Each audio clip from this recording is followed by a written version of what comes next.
Hello, everyone, and welcome back to another podcast or another recording of the podcast, Coping in Color, brought to you by Black Mental Health Canada. And I am your host today, Shanique Victoria Edwards, and I have the pleasure of having a wonderful conversation. I'm really looking forward to this conversation with Simone Donaldson. Thank you so much for being with us today, Simone. Thank you for having me. So excited to be here. Fantastic. For those who may not be familiar with the amazing work that you are doing within the city of Toronto, share with us a little bit about, your personal journey and how it kind of morphed into the professional journey that you have now. Yeah, I'm a social worker, I guess by trade. So I have my bachelor's as well as my master's in social work, and worked in community for a very long time. And the great thing about social work, for those who don't know, is that you can go in so many different directions with it. So whether it's community based, corporate, hospital, government, etc. For me, I knew that after actually a mentorship program that I had gone to, that I wanted to work within the community based kind of setting, but also healthcare. So it was great to be able to get into a community health center where I kind of started my career. Before that, I did do a lot of youth work because I also love working with our youth. And specifically, I obviously had a great interest in working with the Black community specifically, but I definitely was focused on racialized communities in general. I would say by the end of my master's, I knew that I loved educating, as well as mental health. And I really wasn't sure actually where I was going to go at first. But then, it became very clear that there was a lot of things that weren't actually in our education system, so colleges, universities, that I wanted to ensure that was being taught. And also the ways in which I approach mental health.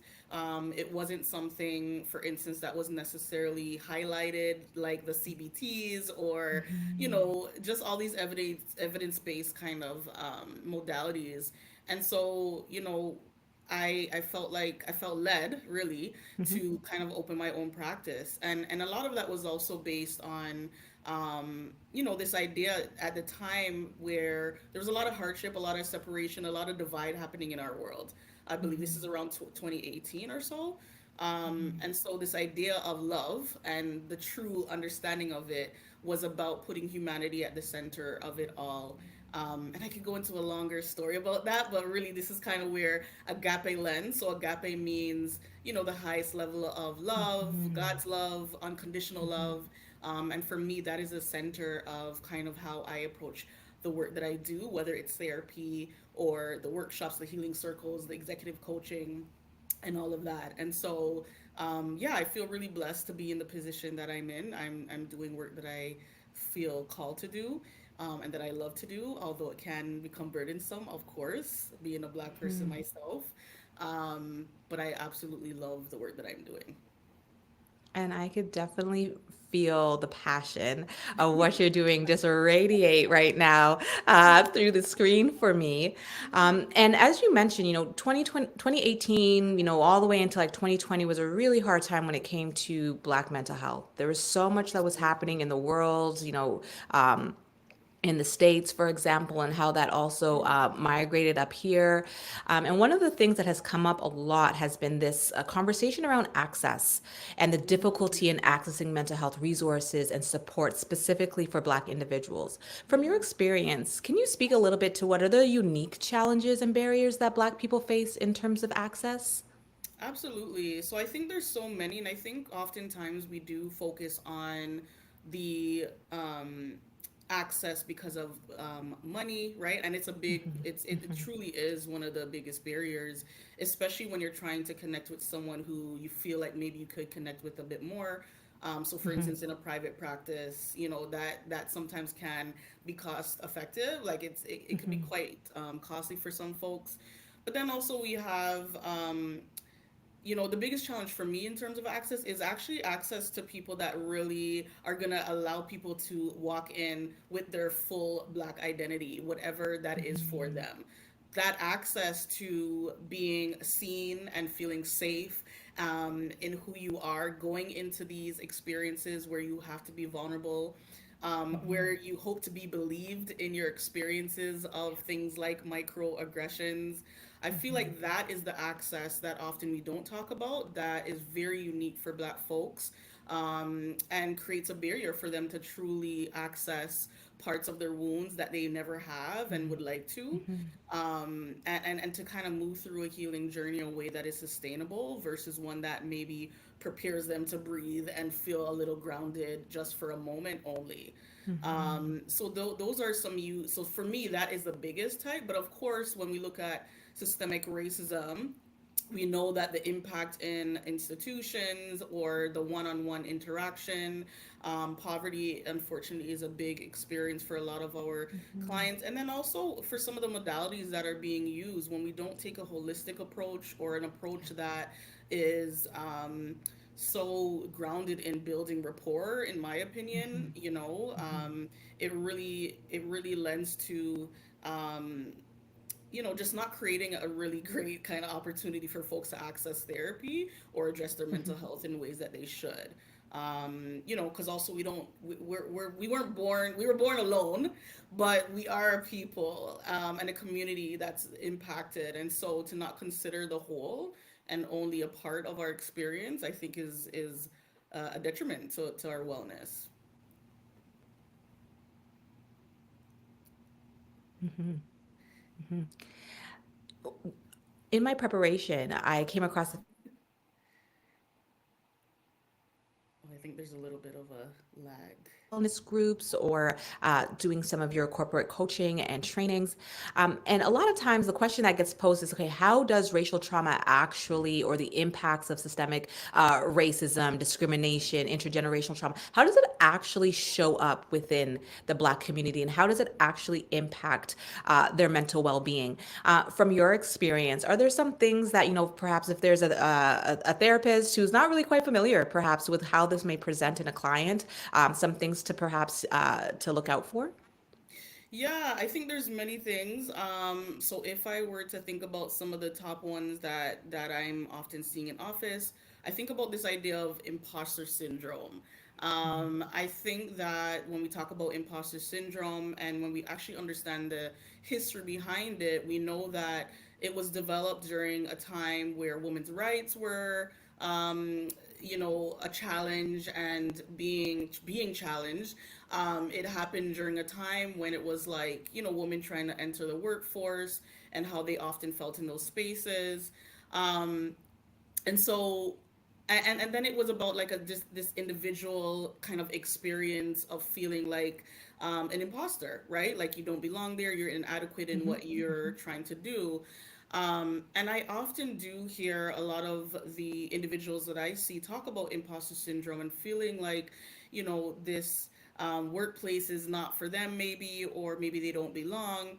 And truthfully, when we think about systemic racism, right, and we think about the little incidences that happen day to day, and globally, Hmm. how truly our society consistently is rejecting the Black identities, right?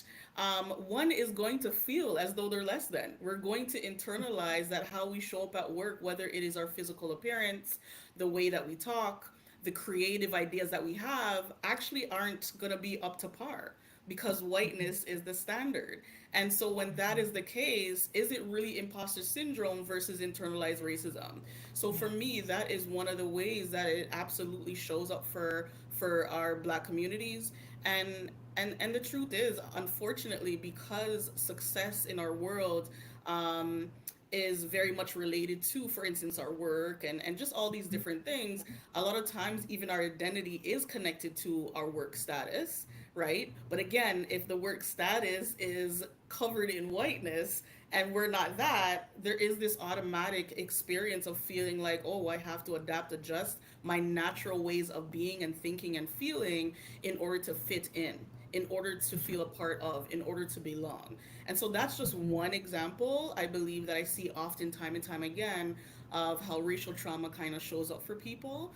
And Hmm. truly, it's internalized racism, because how could we not be impacted by the messages, loud or silent, that tell us we Hmm. don't belong, much less Hmm. belong in the workplace?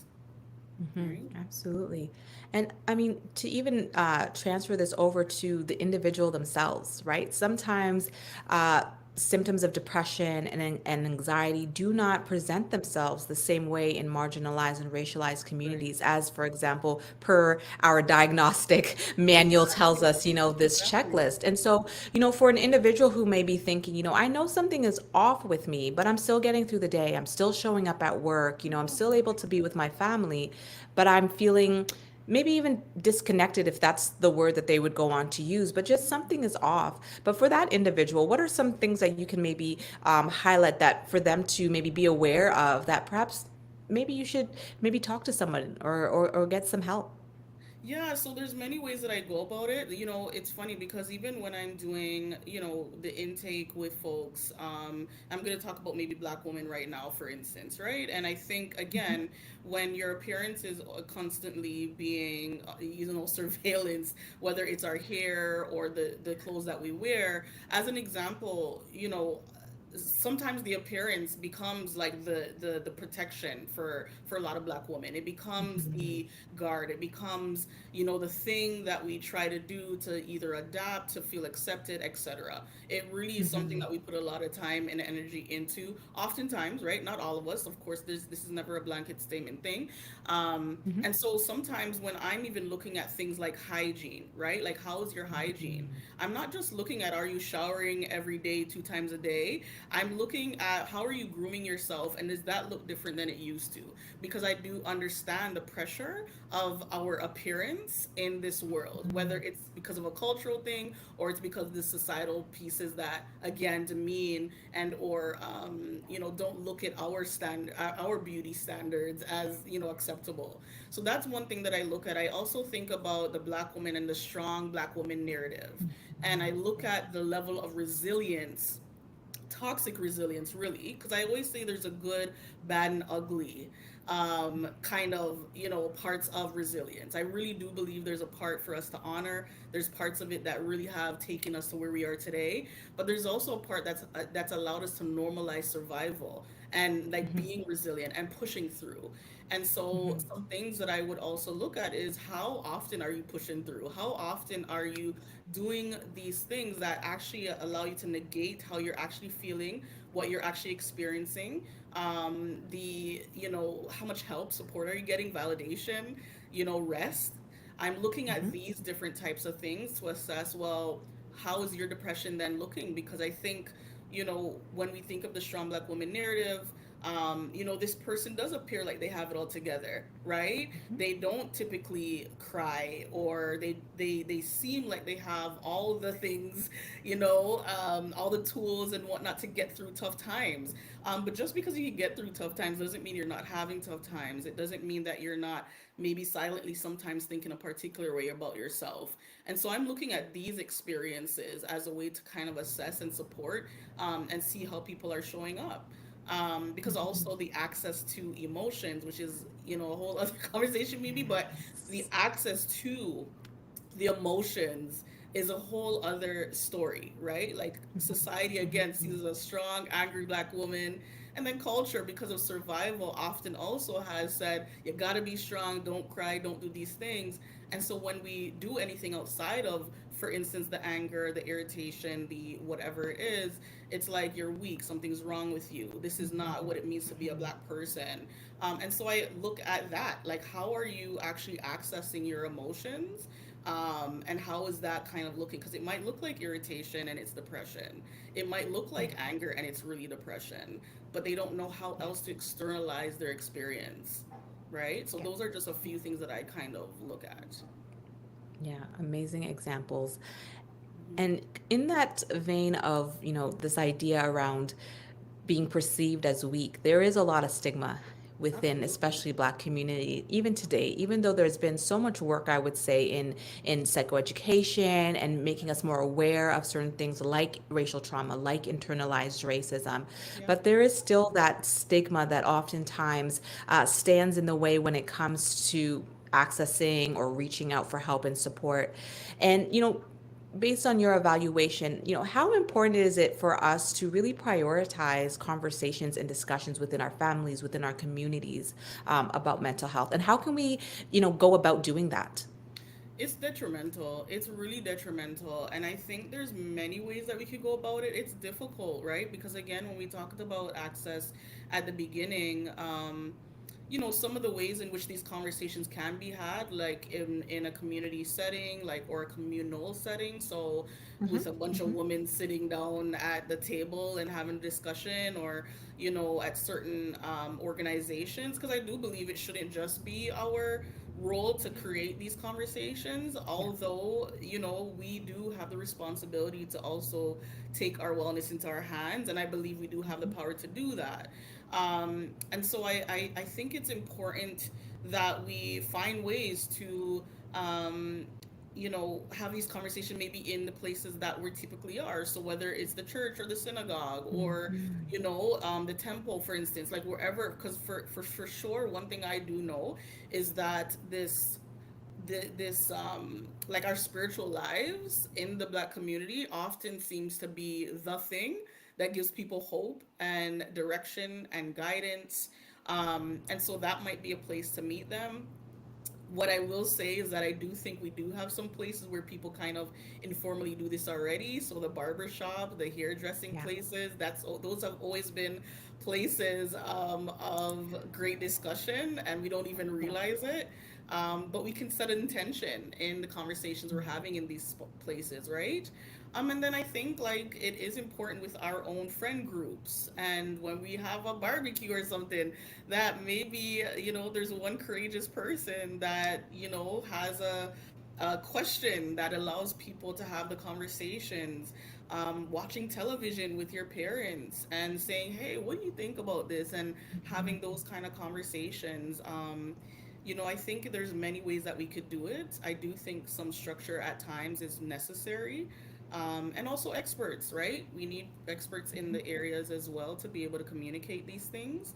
And so funding is also necessary. Funding is necessary to help facilitate some of these conversations as well, with the right resources in place, so that the questions around the stigma, the hesitations, the understanding of racial trauma, because a lot of us don't get that. We've normalized actually a lot of our experiences to Mhm. survive and feel well. But we know that in fact many of us are not so well, and that comes out in physical ailments oftentimes.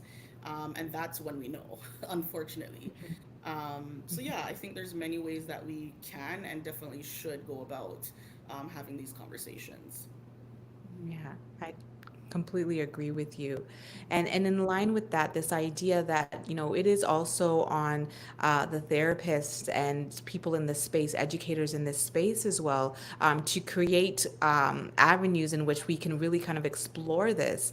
And I'm curious from, maybe things that you utilize in your own practice, or things that you've come across, is what are some culturally competent approaches or strategies that can be used for addressing like mental health issues, racial trauma, internalized racism within our community? And I'll preface this by saying that. I think that, this is not to discount evidence-based modalities like Right. CBT and things like Sure. that. Yeah. But, we do recognize that they don't always get to the root of what's Mhm. happening. And there's certain elements in the Black experience that will never be removed, right? And so, from Absolutely. your perspective, are there some practices that you incorporate, or that you found to be helpful? Yeah, so within my work, I do use an Afrocentric framework. And for me, that is really crucial because, again, it's allowing the Black identities to come into this space without judgment, with liberation, with a sense of peace and calm. And really, Afrocentric care is it's really a healing kind of framework that centralizes community and you know s- connection to self and others and spirituality, And that again also looks different for different people. And so that means I'm not just looking at the individual, but I'm looking at the systemic concerns that are also impacting the individual. I'm looking at the way it's also impacted the community. So family members, friends, whomever it might be that we're connected to, that's a really crucial part of the experience.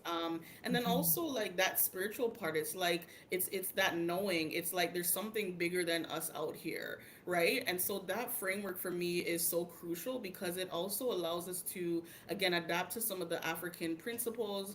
And there's so many, right? But there's African principles that really have kept us before colonization, and has kept us after colonization. So being able to reconnect to those ways of being that have been such a strength for us, culturally, is really important. And when I say African centered or Afrocentric care, we're not just talking about the continent either, right? We have to recognize that there's a diaspora, the African diaspora, and there are Caribbean connections that I specifically have. And even though that colonization story is different and is landed differently, that culture still means a lot. And there's still a lot of parts of the history and the depths of it that allows us to feel free to be our full black self, whatever that is, once again, right? And so whether it's the music that I play, I'm big on music. Like for me in general, it's such a healing tool for me. And so I use that a lot of times when I am in sessions. I also like to, movement is also very important. And so I allow people to like use that in session or as a part of their takeaway or what I call growth activities. I don't call them homework. I call it growth activities when they're, on their own in the community. I'm specifically helping them point to what Black joy is for them and being able to engage in those experiences, right? Again, also removing the ideas of moving from intergenerational trauma to intergenerational trauma. How do we stop breaking the cycles of things like working 10 times harder and understand kind of where that's coming from and understanding that our worth isn't necessarily based on working 10 times harder. And although I do understand the need for protection in the workplace and in the school and in many places, really, I also believe that we do have the ability to also feel liberated, right? And that really does mean understanding kind of where's the bondage, where's the trapping of racial trauma and generational trauma in our lives, in our body, in our experiences. And so asking them, what are some things that you remember maybe when you were back home that you used to do that really spoke to you, that really allowed you to feel valued, that really connected you to your identity, right? I think that is part of cultural competency. It's not thinking that you have all the answers, because as a Caribbean woman, someone from Ghana is going to have a different experience. But how do we just ask them those questions so that we can allow it to be a part of their experience, right? And allow that to guide them, allow leverage that as part of the strengthening in whatever they're experiencing.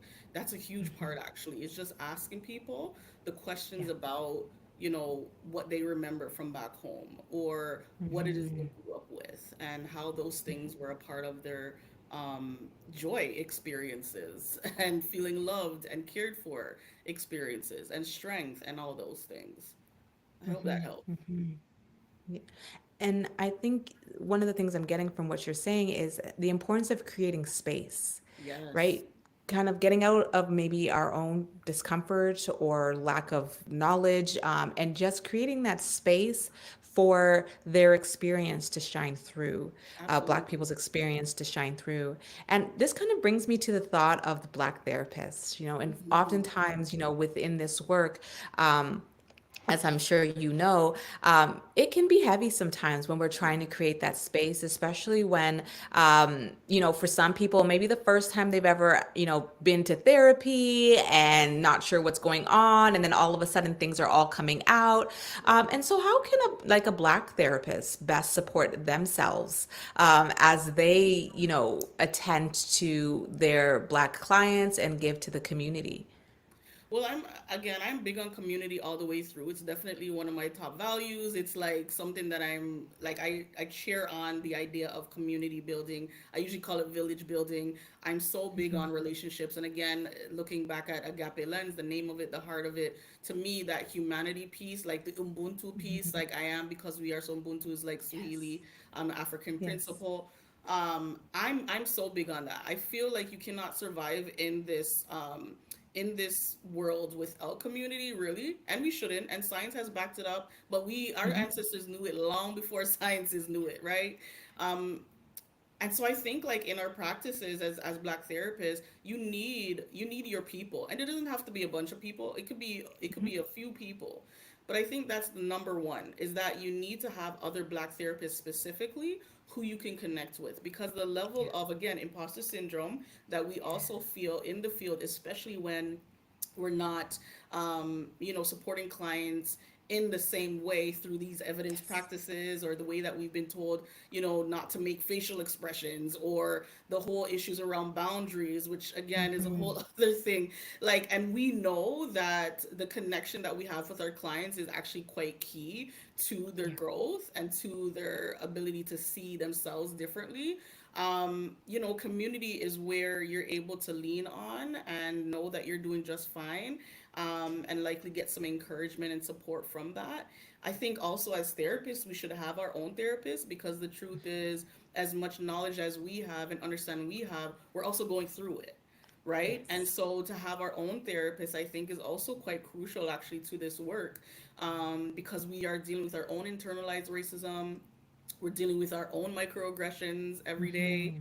And so we are also carrying wounds, right? And so to me, getting our own therapist is also very key. So community and therapy, those are the two things that I always highly recommend for Black therapists in the field. I don't know how we actually survive without it. Yeah. And make sure that we're well, and ensure that we're resting, and ensure that we feel confident, and that ensure that we're asking for the prices that we should be getting when we're doing work, not because, and you know what I mean, like all the things that kind of Yes. trap us Yes. into also this place of limitation because of the trauma we're experiencing. How do we get out of that? We have to work through it as well. We have got to be intentional to work through some of that too.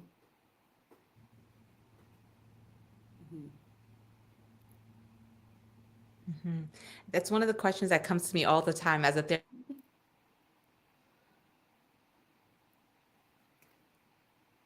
I look forward to my therapy time because for that reason, my place to really unwind, and for somebody else who is also doing this work, to be able to relate to me, right? There's one thing in regards to having access to like supervision and colleagues Yeah. for just our own supporting our own mental wellness as well. I am cognizant that we're about to take a break, and I look forward to coming back and delving more into this conversation with Simone. And please, if there's any questions, any thoughts, any comments that you would like to make for Simone, please put them in the chat, and we'll be back in about a minute. Thank you.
Welcome back, everyone. And if you are joining us for the first time now, I just want to welcome back Simone Donaldson, social worker and psychotherapist based in downtown Toronto, who's doing amazing work within the community, working with Black and racialized populations through various different ways, from psychotherapy to coaching to workshops to doing groups, just so much great work.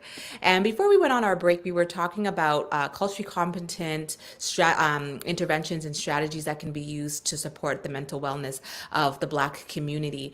And one of the things that comes up a lot, I had the pleasure of doing some trainings in Afrocentric care. And the question that comes up from a lot of therapists is the tangible, how do I do this? Like I recognize that community is important. I recognize being connected to some of the truths of your culture is really important. But really and truly, what does that look like? And from your perspective, what are some of the cultural or spiritual practices, tangible things that, for example, a therapist could encourage as a part of kind of this growth work that an individual can do, either in session or outside of a session?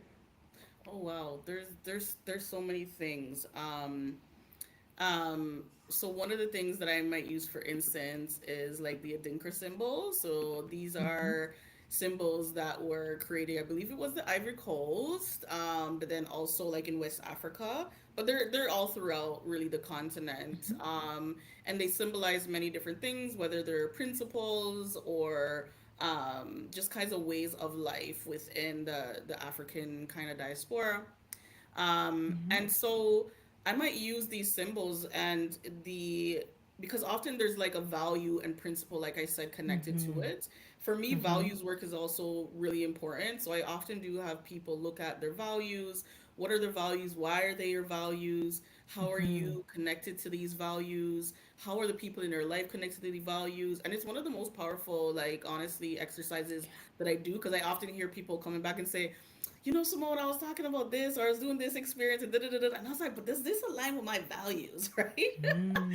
So again, when we're talking about Afrocentric care and its connection to self being one of the very important parts, like the values piece for me is really important. And so maybe using an Adinkra symbol or the Adinkra symbol to help them kind of look at values through that perspective and or other ones, but allowing them to find connection to self, right? And build self and build, because I think one of the things that happens within racial trauma, systemic racism, is that it really allows us as Black people to doubt our thoughts, to doubt our feelings, to be disconnected to our bodies, to be disconnected to the things that we know we hold true and important, and to shy away from it oftentimes. Yeah, And yeah. so I might use something like that, like I said, as a way for them to begin to reconnect with self, to reconnect with their Black identities, and to also ensure that they are, living a life that feels much more authentic to them versus the Yeah. one that's been crafted as a result of trauma, right? Another thing that I love to do, because I think, I do also run healing circles, Black healing circles specifically, which I absolutely love, love, love to do. And one of the takeaways oftentimes is around self care, or I might talk about rest. And so I always ask folks, like, when you're looking at self care, right?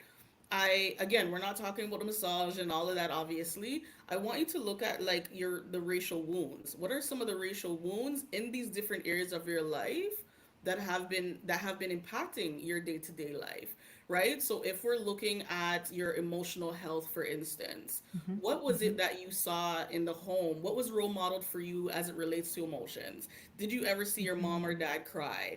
Did you ever, what how did they deal with conflict, all these different things, and relating it to racial trauma, relating it to generational trauma, even doing the oh my god, like the family tree. There's a different name that we usually use. Maybe you can help me.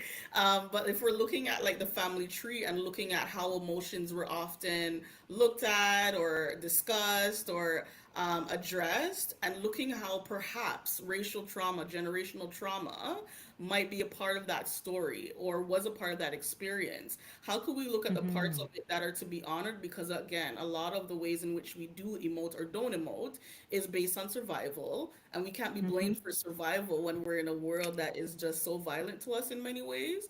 And then also, Yeah. how do we look at the ways in which it has created barriers for us to truly live authentically and thrive versus just exist and survive?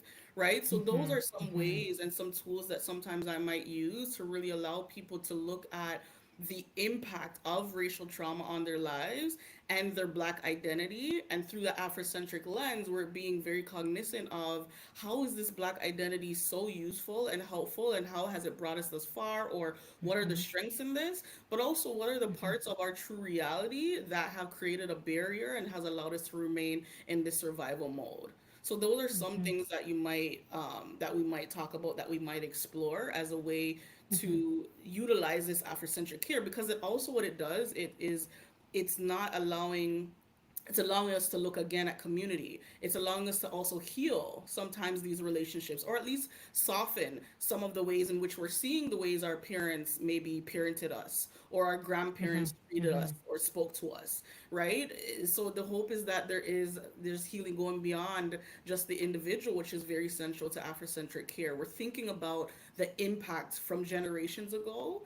And again, it's not that we're saying it's okay that some of the experiences of parenting or growing up and child rearing was okay. But what we are saying is that some of these things came because of the same traumas that we're experiencing today, and not Yeah. ever having the support or Yeah. the awareness, or just tools to move through it in ways that maybe were would have been healthier for us Yeah. in the family unit. Yeah, yeah.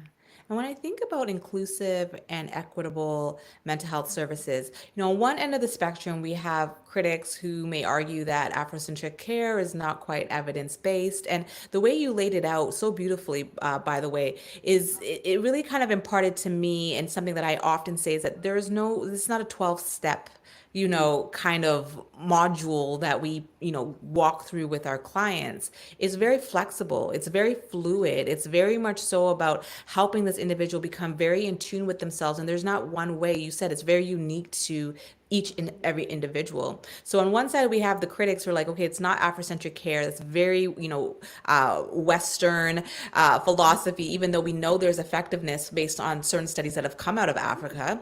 Absolutely. But then on the other side, we have also community that is sometimes really based in those spiritual practices of, okay, just pray. Maybe Yes. you're not praying enough. Maybe you're not reading Yes. your Bible enough. Yes. Yeah. And so how do we bridge that gap Yeah. in perhaps some of the maybe advocacy work that we need to do, and really kind of highlighting, what is needed to have inclusive and equitable mental health services? That's a good question. It's a big question, because I Yeah, don't think I don't think it's black and white, but I do yeah, think that the continuous discussion around things like spirituality is so important. It's so very important, because again, I don't know about you, but for me, there's been times when clients were so down and out and possibly very depressed. Um, And when we discuss the spirituality piece, that's when they start to lighten up a little bit yes, and start to yeah, feel hope. And I think we are too focused on the evidence-based stuff, because and the evidence-based stuff is based on who? Who is it based on oftentimes, yes, right? yeah, Who are the beneficiaries of this evidence, and who's creating it, right? It's a very limited view yes, on humans.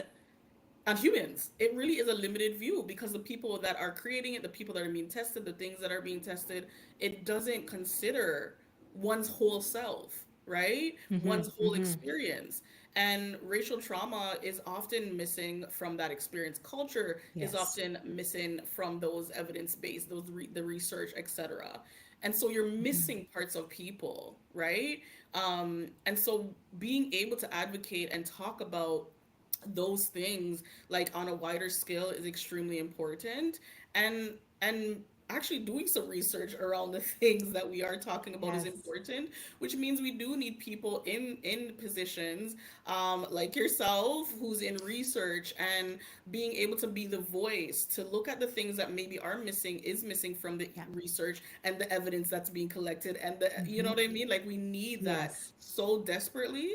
And I don't think we also look at um life experience as evidence Mm-hmm. enough. And I think that Mm-hmm. it really needs to be considered so much more deeply. Like our voices need to be amplified in these experiences of research or trying to formulate, whatever modality.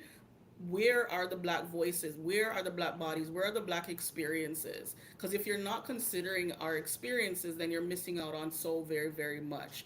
And for me, when I'm even talking about spirituality in sessions, because I think you were asking also questions around like how do we also bridge the gap between this idea of therapy and Yes. spirituality, if I'm Yep. correct. And the Yep. truth is, like, people come Yes. with so many stories of sometimes they have hurt from like whatever their faith was, Mm-hmm. and so they're just like, I don't want Mm-hmm. nothing to do with that, and that's fine too. um but also the idea of spirituality, I think, also needs to be expanded. So that's another thing. But I think like the two can come together. The two can come together Mm-hmm. and be such a beautiful, and has, in my opinion, but been such a beautiful experience. And it's looking at how to make people feel comfortable enough to again come as their full self if they do practice some kind of faith or spirituality, and then allowing them to say, okay, how can we connect this to whatever you're experiencing, and looking at some of the science that has told us how anxiety kind of pops off in fight, flight, or freeze, fawn, like how understanding the parts of our brain and just physiological, like how our body works, right? And knowing that maybe there's a creator who created this, and like how do you connect it to people's faith and make it matter, value the both of them, versus Mm-hmm. just one. um and I don't know, like there's just so much conversation that for sure needs to happen. But Yeah. also like in this space, like creating space, creating safety for Yeah. people to be able to explore that. And one of the ways that I actually do it purposely is I do have it as part of like my, I guess, intake. So I do Mm-hmm. ask people very directly, like, how does spirituality, faith, or religion show up for you in your life? Like, does it play a role, and what does that look like? And then I'll ask Mm-hmm. people, Mm-hmm. like, so what would you like for this to look like within your sessions, if at all? Or is it just something that you want to be able to talk about? You allow the client to really guide, how Yes. that shows up for them also. Yes. And a lot of people do want it. A lot of people want it Yeah. to be a part of the conversation because they believe what Yeah. they believe, and it's the one thing often that they're holding on to. Mm-hmm. Mm-hmm. Absolutely. And it kind of is making me think about how this translates to, it's not just what's happening in the therapeutic space or the healthcare space, mental Mhm. health care space, but how this translates to, broader, to businesses, to organizations, where, we do have allies. There's individuals who, within their realm of influence, they want to be a part of this conversation. They want to be a part of this, change and movement and working towards destigmatization. And it's making me think a bit of some of the work that you do as well,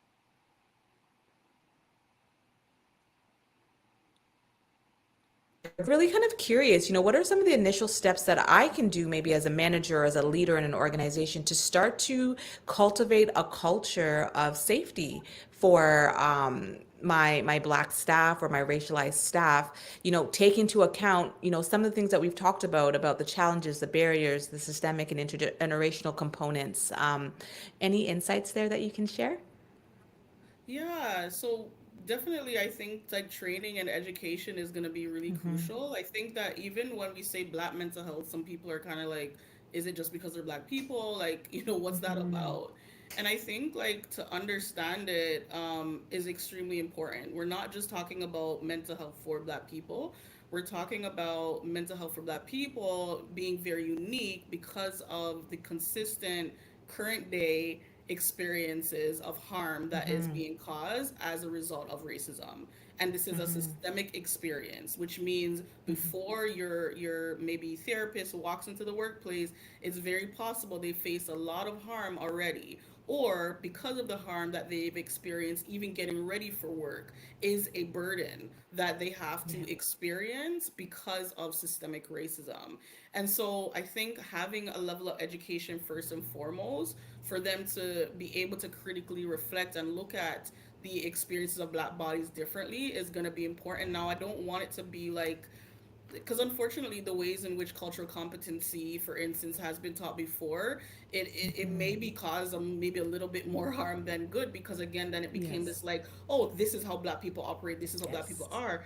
And I think we got to be really careful and mindful that even though you could be educated in a particular way, that at the end of the day you need to take time to really understand the client in front of you. That is always going to be, number one. And with that, you could start to ask questions that directly relate to their black experience. And I think that's where that's where we gotta, whether it's the immigration experience, whether it's the settling experience, the education experience, the workplace experience, we gotta be able to ask these direct questions, right? And we know research has shown us that there are a lot of disparities in our health, in our education, in so many, like every area of our life really, that's impacted as a result of racism. So being able to use even that research to create questions and assessments that allow us to understand this part for this individual, that would be, for instance, a way. So the training and education is first and foremost important. And then, allowing whichever external party, likely it'll be an external party, to come into your workplace to provide consultation, maybe coaching, so that you're able to like support the therapists who are providing this care, to feel encouraged in providing, this support in a particular way, right? And know that it's a process. It's not something that necessarily happens overnight, but it is a process on how we view and understand Black mental health. And again, I would often promote Afrocentric care as a really great way to help people frame how do you start to look at the Black body, Yeah. and how do they connect again to self, to others, to spirituality, as a way to move through, the questioning, the assessments, and the interventions. So yeah, those are some things that I would recommend. I also would actually recommend like a healing circle, because I do believe that, and to be honest, a lot of the work I do when I'm doing healing circles is more for the employees and or leaders versus like the community members and the patients and clients that we're serving. And what I will say is that sometimes, again, we spoke about earlier what are some of the things that Black therapists often need, and I always say community of some sort as well as therapy. And I think in a healing circle space, it really allows the staff members then to do their work around the harm that they possibly have experienced as a result of being a Black therapist in the workplace, Yeah. but then also just being a Black body who has experienced racial trauma, generational Yeah. trauma. And that also allows them to recognize, this is not necessarily your burden to bear alone, right? So how you also separate yourself from being the hero every time, because that's not helpful for us. Um, and also take care of yourself so that you could show up in the ways that you would like to as a therapist, but then also Yeah. again to address this harm that maybe has been done in the workplace directly or indirectly, as your role as a Black therapist. And I really think that's helpful too. And it allows for more collaboration, a workplace environment that feels safer for people to operate the way that they want to, psychological safety, right? So that's another thing that I do often actually recommend, for Black employees, because often they're suffering in silence, Yeah. um, and they deserve to show up as their full selves, right? Absolutely, absolutely. And you highlighted such great points here in the sense of a, when it comes to attending to the mental health of Black and racialized communities, there is no rigidity here. There has to be a No. level of humility, recognizing that we don't know it all. And even as Black therapists, we do not know the Black experience of somebody else. We know our own Black experience, right? And for that, there are some levels of relatability, but we don't know your experience. And so we have to prioritize you as the client or you as the individual when we're thinking about what does this look like, but also the sense of flexibility, right? There's not a one size fits all. Way of doing this is not a set of 12 steps, or you do all of this type of homework, or and if anything, sometimes that could cause a little bit of harm, because when you think about it, if you are a Black therapist, Hmm. you are or we can't reframe the way we thought about, that microaggression necessarily. It was what it was, right? And so just being mindful of, what we are bringing into the space to ensure that what we're doing is not creating more harm. And I think this is where you were saying, talk to the person, ask them those questions, do the check-in, because if they're feeling uncomfortable, Yeah. they'll tell you they're feeling uncomfortable. I'm quite surprised that sometimes when we ask the question, we'll actually get the We'll get response, the right? response. It's Exactly. right. It's the lack of asking or the discomfort around asking. And then Absolutely. even as you were saying about the allies, it's also recognizing that we have to be lifelong learners. We And need to be. even working in this space, recognizing that because we go through an education system that is really, focused on a certain way, it is coming from a very colonized perspective. That also means that we have to do some unlearning and relearning ourselves as well, because you're right, there is that conflict you mentioned before about like even like boundaries and different things that come into play when we're thinking about this. But I want to kind of, bring us back to what you kind of opened with, was the notion of Ubuntu. Yes, I want to make sure I'm saying this right because it just slipped my mind. But I am because we are. I am Yes. because we are. Yes. Yes. And and with that comes with the same thought frame that I have, that it has to also be for us by us in some Yes. capacity. It's not to say that we push out the people who are doing great work in this space, but Hmm. this progress that we're seeing. And just kind of, if you were to share with our audience, just your big vision as to kind of like what can Black-led initiatives, or what should Black-led initiatives be doing in order to kind of push this work further, recognizing that we are already doing such great work in this space, but how can we maybe show up a little bit more, show up a little bit differently? Well, first and foremost, to show up a bit more and more differently is like being like reclaiming our wellness. Like, I think like we again, like there's so many of us, myself included, who are so passionate about addressing anti-black racism, Yeah. that we get so caught up in like the fight and the journey and doing the things to ensure that our people are well, that we forget to also ensure we are well.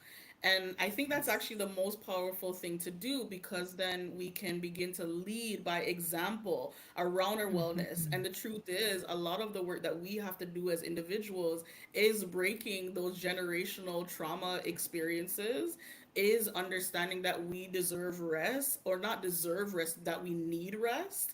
It is Mm-hmm. being able to understand, to like understand that like therapy is not just for white people, and it's not just because you're crazy that you go to therapy. Like, I Yes. think being the example of that is one of the most powerful things that we as black people can do and should do, right? That's always going to be my first response, because I really do believe that um you know in order for people to see that they could have a different way of living in this life, they need to Mm-hmm. believe that representation thing we talk about. This is also Yes. representation, right? Yes. That this is that we could live a life of thriving, be unapologetically black, whatever that means, once again, knowing that we're all Mm-hmm. still going through a journey, and access the things that's going to allow us to be well, show up well, and go hard for our people still, right? Mm-hmm. Because even Mm-hmm. longevity in the game means that we have to be well. There's so many people that are in these high corporate positions. How many Mm-hmm. have we heard that have passed by suicide, Yes. right? Yes. Because they're suffering in silence. We cannot Yes. have that anymore, and there's Mm-hmm. reasons for it, of course. And part of it is the stigma. Part of it is this belief that we don't need it, because again, we push through. We allow resilience to be the thing that we Yes. hang on to. Mm-hmm. And I Mm-hmm. think it's detrimental to our well-being, right? So that is the one thing that I kind of always state, is that we ourselves need to be an example of getting well, so that we're better able to like leave this generation differently than we received it. And again, to Mm-hmm. honor what we received, because it truly has done Yes. so much for us, and recognizing that we don't have to remain in survival mode to the extent that we do necessarily anymore. And how can we find the pockets of that liberated kind of space, right? Because I'm not saying that protection is not going to be needed, but I think we live from that place too much that we're not really living, you know. Hmm. um and so how else can we do it? It is being able to also engage in the things that make us feel our most blackety black so to speak. And accepting that too, because sometimes there's also a Yeah. hierarchy around what is black and what Yeah. isn't black. And Yes. I think there could be a long debate on that, but I think when we are accepting of each other's kind of cultures and ways of like showing our, just ways of whether it's the way that we dress, the songs that we're singing, whatever it is, being able to unapologetically show up in those ways. Because again, that representation matters. Being able to show up Hmm. with your natural hair versus Hmm. like in a straight hair, and nothing's wrong with either one. Nothing is Yeah. wrong with Yeah. either one because but when that happens, it really does send a different message, right? Yes. Yeah. Um, and we're all on a journey, so we also have to be patient with one another with getting to these different places. But yeah, essentially I do think that healing work individually, we gotta make sure that we're taking care of ourselves and taking care of one another, right? So Hmm. really really experiencing ubuntu for our community, Yeah. and knowing that we do have the tools to do that. We've always had the tools to do that. um, and there's ways to do it that culture has shown us, right, through just the very, because we get caught up in the same western society as everyone else Yes. does, Yes. the hustle and bustle, the self-sufficiency. Hmm. And truly, Hmm. when you're in survival mode too, it's hard to think beyond your Yeah. direct experience, right? Like that's just kind Yeah. of the nature of how trauma sometimes or survival shows up. Yeah. What are some other things for us by us? Like I don't know. I feel like that was a lot, but Yes, a hopefully, lot. okay, good. I'm like, because I feel like I answered a lot, but anyway, community is extremely important, and there's so much that we could do in it, and opportunities for that. So yeah. I absolutely love, the idea of us reclaiming and championing this work in a way that we're mirroring, we're showing, we're modeling, as you Yeah. mentioned, to others, because that is so important, that we are showing up in spaces and showing people how to do this and how to do it in a way that is safe, right? Like letting Yes. them know that this is okay. And Yes. it doesn't always necessarily mean that we're sleeping, right? But Yes. kind of Yes. also coming back to reclaim what does that look like for us, Yeah. so that we are able to move from the survival mindsets or way of being to more of a thriving and healing way of being. Yeah. I want to thank you so much, Simone, for today. I want to thank you so much for the conversation. This was so much fun for me. And hopefully, our listeners got so much from all of